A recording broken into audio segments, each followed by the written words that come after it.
JK Yadav Films present.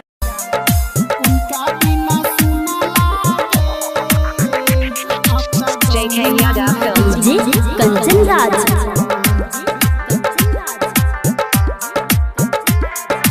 Hajipur Vaishali.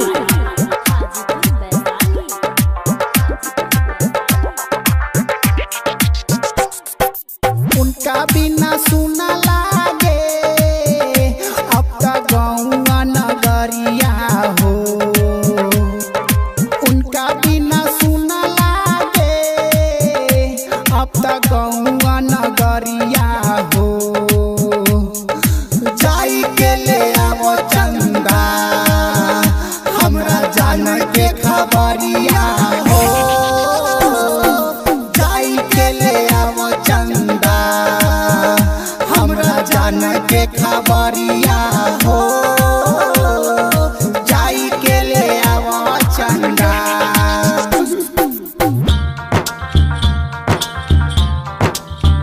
JK Yadav Films.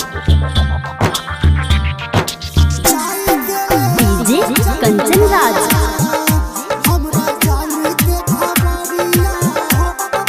Hajipur Vaishali.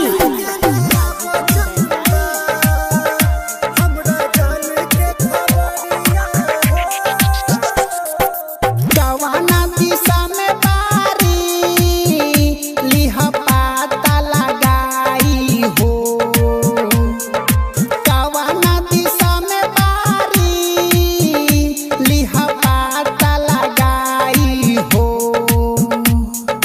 उनका बिना एगो पगला रो रो के मर जाई हो।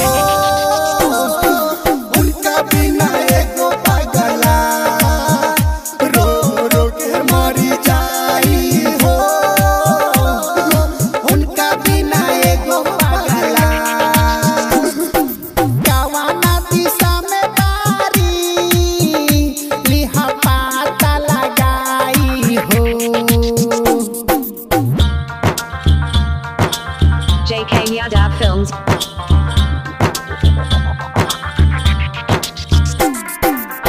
DJ कंचन राज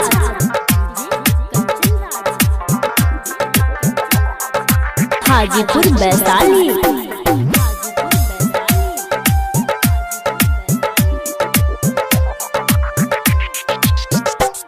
छबिलावा के लेके अरबी उनका के सुनैहा हो। छबिलावा के लेके अरबी उनका के सुनैहा हो। मोहनी मूरतिया के हमरा के देखैहा हो। भोली रे सूरतिया के हमरा के देखैहा हो।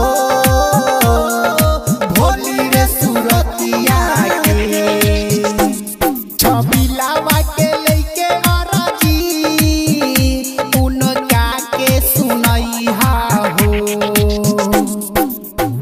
JK Yadav Films.